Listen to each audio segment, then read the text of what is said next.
go?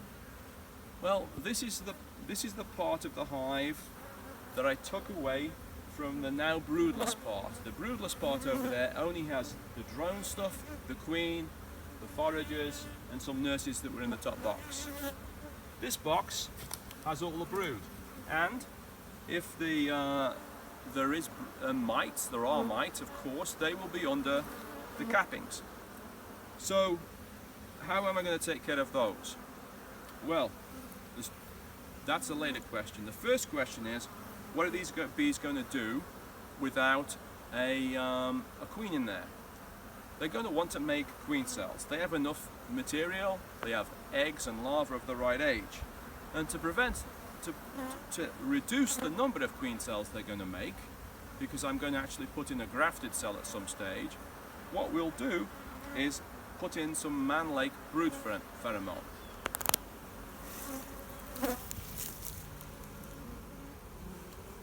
Now, this stuff is an artificial pheromone, and it's used to keep bees convinced for a while that they actually have a queen. And you can't put too much faith in it, because they will make some queen cells, as I found to my cost when I first tried this, but they won't make as many. In the colonies that I haven't put it in and looked at it, I've seen them make as many as 30. In the colonies where I put it in, they'll make perhaps half a dozen. And so in a week's time, when the youngest brood in here is getting to the stage where it's too old to make queen cells from, I'll come back and I'll break down every queen cell that I find and inspect it frame by frame. But if you want to come over here, you can see how the actual bees are attracted to this stuff. It's supplied with little cable ties, but I had trouble getting those to work for me. So what I've done is, this time I've just stapled them to a popsicle stick. And the bees are all over it, and these bees are pretty calm, and I'll put it upside down like that. And then, just in the hope that a little more is helpful, this is something I used from last year, and being cheap or frugal, depending upon your perspective, I save them, put them in the freezer, and they still have some attraction. So that's that. Then what I'll do is, I'll just cover these up. I made sure there was a couple of frames of nectar in here. Cover these up like that. Shimmy your way down, girls. I'll put the lid on. Oops. I put more lids on than I thought I was going to put on.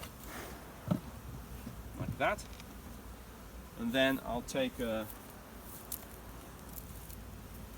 rock, this or a brick. That's my home clue that's got a queen in it, and then this one looks flat. I'll remember it doesn't. So what will happen in here? Well, in the intervening days, the bees here will seal the brood that's available, and the mites will emerge with workers. Now, as they emerge, they'll have after a week or so, there'll be no more appropriate aged larvae for them to go into. There won't be any eggs, there won't be any larvae. And so what I'll do is, I'll come back with an egged drone frame and put that in there 2 weeks after I've put the queen cell in there. I'm putting in 2 weeks after I put the queen cell in there because if I interfere with the queen cell process, the bees will kill the virgin queen or the not yet laying queen just out of spite. There is no technical reason, so we're going to settle on spite. Then, before that queen starts to have, from the new queen, have appropriately mite-attracting aged eggs and larvae, I'll take in another egg drone frame, and I'll put the egg drone frame in there, or with larvae on it, and eggs and larvae, or eggs or larvae, and that should attract the mites, and then that will be taken out and taken away. Now the interesting thing is, if you think of this whole process as of the age of the cohorts of the brood, in the hive in the colony that we started with, it was in a double box. All the foragers from the whole colony will return to here. And because the pandemic has destroyed my honey market, I'm not interested in making honey at the moment in the spring. But what I would do, if you are, is I'd put a excluder on the top and then 1 or 2 medium supers, and they'll go out and they'll gather the nectar, and they'll put honey above the excluder, and this queen that's come in here, she will not swarm. She can't swarm. There's nothing to leave behind. She believes that she's swarmed already.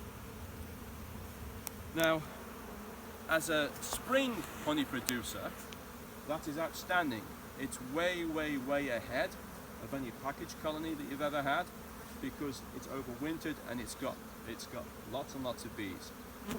But as a summer honey producing colony, it will be useless, because all the brood that should be making the summer honey is actually in here.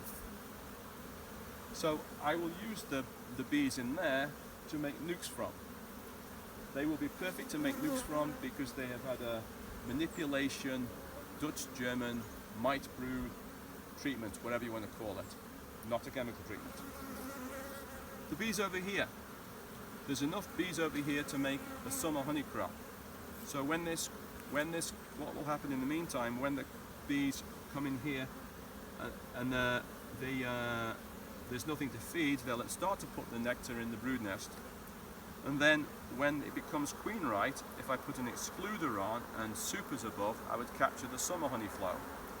But as I mentioned, I haven't that much interest in capturing that much honey, so what I'm personally going to do is use the power of this colony to draw out more deep frames for my nuke making process.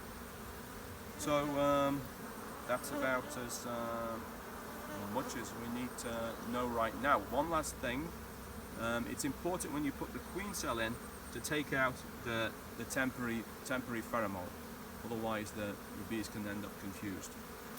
Any questions, Mitch?